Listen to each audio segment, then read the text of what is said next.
Eu acompanhei a mensagem do pastor Marcos Feliciano do início ao fim. E uma das coisas que mais me chamou a atenção é aonde eu venho comentar aqui neste vídeo. E se você estiver aqui no meu canal achando que eu vou utilizar a mensagem do pastor Marcos Feliciano para falar mal dele, já te adianto que não é este o caso. Eu não utilizo o meu canal de forma alguma para criticar, atacar ou falar ou levantar contra homem ou mulher de Deus. Por quê? Porque o homem erra, eu erro, todos nós erramos. E não é um erro que vai invalidar toda uma história vivida com Deus, na presença de Deus. Então, eu só utilizo o meu canal para ser canal de bênção e enfatizar coisas boas do reino de Deus. E a mensagem do pastor Marcos Feliciano me chamou muito a atenção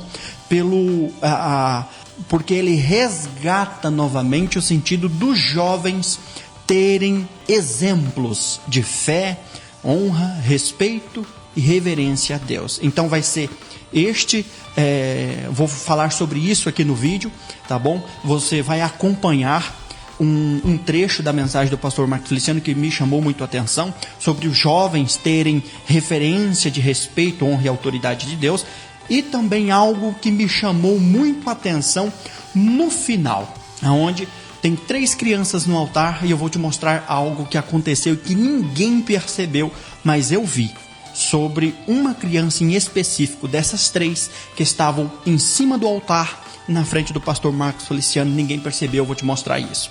Então, a partir de agora, você vai acompanhar quando ele cita, ele leu lá em 1 Samuel capítulo 6, verso 3, para dar ênfase à mensagem, mas lá ele vai fazer menção de Ofni e Finéias, filhos do sacerdote Eli. E preste muito bem atenção nesse trecho que ele fala.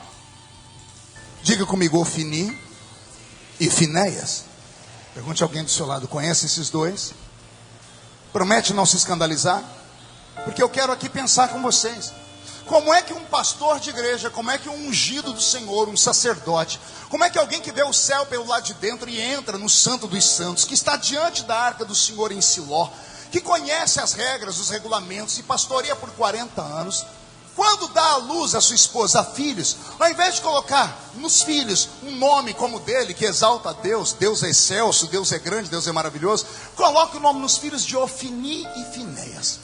Ofni significa pugilista. Pugilista é espancador. Pugilista é aqueles lutadores de boxe.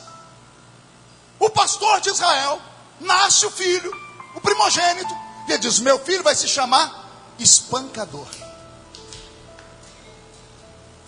Ah, Jesus. Meu Deus, que aula. Fala ou não fala? Eu achei essa mensagem muito linda. Parece que Eli, ao assumir o trono, ou o santuário do Senhor, ele acabou se perdendo no meio da sua chamada, porque começou a observar que o reino, ele oscila, e que lidar com ovelhas não é nada fácil. E parece que ele deixou o modo profético de lado e começou a entrar no modo humano. Preste muita atenção. E ele sofreu tanto como pastor daquele povo, que ele falou: não quero que os meus filhos sigam o meu caminho. Nasce o primeiro filho, não, esse não pode ser sacerdote, esse aqui vai ser um espancador, um pugilista. Mas porque eu não posso bater, mas você, filho, não vai seguir o meu exemplo, não. Quando alguém tocar em você, você bate nele também. Você revida. Você faz a pessoa sofrer porque o seu pai sofreu. Aí nasce o segundo filho dele, Finéias. E o nome de Finéias é pior: boca de serpente, boca de cobra. E dentro da boca da cobra tem uma língua bifurcada. O pai dele está dizendo: você não vai ser como eu, que sustentei a verdade. Não, você vai falar aquilo que o povo quer ouvir. Se o povo quer ir para a esquerda, você pega a sua língua cortada para a esquerda e vai para lá. Se quer ir para a direita, você pega a língua cortada e vai para lá. Não faça inimigos. Seja de boa com todo mundo, porque não vale a pena apanhar. É essa a conclusão que eu chego. Esses dois meninos, por verem o pai ser leniente com eles, acabaram modificando doutrinas do altar. Uma delas é estranha, só no céu nós vamos entender. Os sacerdotes não podiam comer carne assada, pelo menos não aquelas que eram entregues no altar. Eles tinham que comer carne cozida. Não é que Ofni e Finéias criaram uma nova lei. Nós queremos carne assada. E se você não der a carne assada para nós vamos roubar a carne aí. Vamos pegar a carne crua, vamos levar para casa e fazer churrasco. Alguém pode falar, pastor, mas Deus também, né? Deixa os homens comer carne assada. Não, eu disse agora há pouco, lei não se discute. Lei se cumpre. E eles não quiseram essa lei porque acharam que essa lei era esquisita demais. E por causa dessas coisas, esticaram o seu pecado. A Bíblia Sagrada diz que as mulheres vinham ao altar oferecer sacrifícios. E os dois pegavam os sacrifícios, usavam a sua língua maligna, encantavam as irmãs. E levavam as irmãs para se prostituir com elas no altar do Senhor. Negligência de adultos. Eu disse para você não se escandalizar. Os pastores de Israel, antes do nascimento de Samuel, estavam assim. Não olhavam mais o que era sagrado. Não tinham mais a coragem de falar a verdade. Falta de referência. Porque perderam aquilo que é o mais importante para quem está crescendo. Uma referência. A minha geração tinha referência. Tinha, verdade. A minha geração sabia o que queria. Eu mesmo tirei referência deles. Eu pisei num culto da Assembleia de Deus numa quinta-feira, em 1987. Culto de Pedro, Tiago e João. E vi um presbítero pregando. Eu não lembro nada do que ele falou, mas eu lembro do corpo dele. Eu lembro dele pulando, com um pé só, dando socos no ar. Aquilo me deixou elétrico. Passou uma corrente, uma energia dentro de mim. Eu disse, é isso que eu quero para a minha vida. Eu não sabia o que era, mas eu queria aquilo. Eu vi os pregadores pregarem. A primeira vez que eu vi um pregador pregar na vida foi na casa de um menino que toda a família dele cortava cana junto com a minha. E lá eles tinham um aparelho de som que tocava uma fita e colocou uma fita. E do lado na fita estava a voz de um japonês pregando o pastor Hidekazu Takayama. Eu nunca tinha ouvido uma voz tão bonita, um pregador com tanta eloquência. E quando ele parava de pregar, um mar de pessoas gritando, que faziam um barulho assim.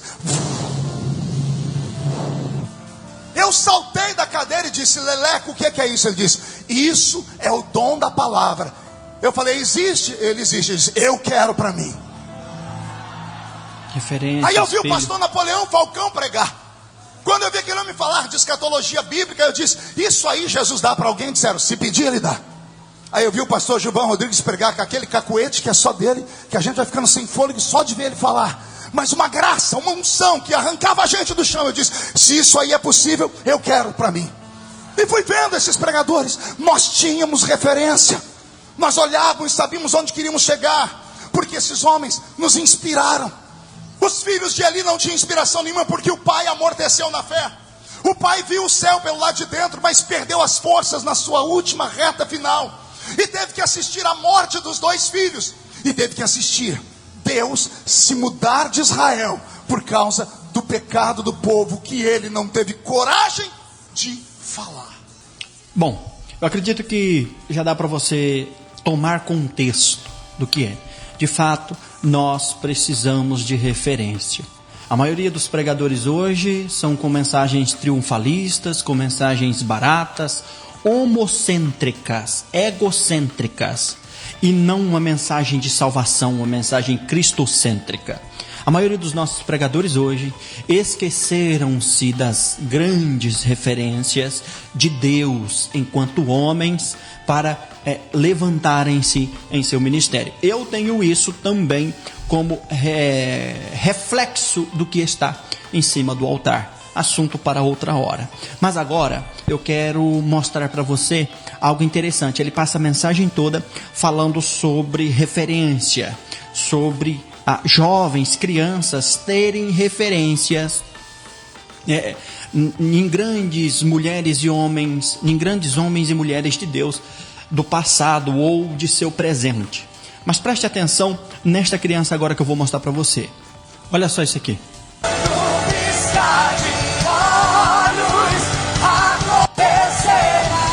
Essa criança, olha o jeito que esse menino, no meio dessas duas meninas aqui, ó. Tem essa jovem aqui, tem essas duas jovens, e tem esse menino aqui, esse rapazotinho aqui. Presta atenção o jeito que ele está olhando para o pastor Marcos Feliciano. Isso me chama muito a atenção, porque eu já olhei um dia para um homem de Deus, que foi minha referência. Meus pastores, meus líderes espirituais, eu os admirava. E Irmãos, jovens, não é pecado você admirar, você almejar algo de Deus que tem na vida de um homem de Deus para a sua vida, né? Eu já pedi a Deus muitos dons, ser usado igual a certos homens. Alguns Deus me permitiu ser usado, outros Deus me deu algo muito mais maravilhoso, outros Deus não me permitiu ser usado igual. Deus disse que não ia me usar de tal maneira com que eu estava pedindo, mas de outra maneira tão extraordinária quanto, que poderia ser comparável. Bom, aqui como eu estou gravando, se você assistir a mensagem toda e for lá no final, ele fica vários momentos, né? Tem vários takezinhos que a câmera pega ele de diferentes ângulos. Se eu for, lógico que a edição aqui está editada de forma diferente com o que foi ao vivo, né? Ao vivo lá, os operadores de câmeras pegam vários takes de forma ao vivo, e quando se edita isso, vários takes não vão ao ar. Mas, de fato, este menino teve um olhar de referência, de admiração, de respeito, honra ao pastor Marcos Feliciano. Isso eu me identifiquei muito. Por quê? Porque eu reconheço nesse menino uma criança interior minha, lá da minha vida inicial ministerial. Isso é extraordinário. E de fato, os jovens hoje precisam de referência dos pais, referências policiais, referências de pessoas de responsabilidades. Porque você acha que os nossos jovens, as nossas escolas estão sendo invadidas, estão de fato crucificando-as não a Deus, mas a outros deuses, a inimigos, né? Quando o inimigo age nessas escolas, pelo amor de Deus. Eu não quero comentar muito aqui, porque isso me deixa totalmente angustiado.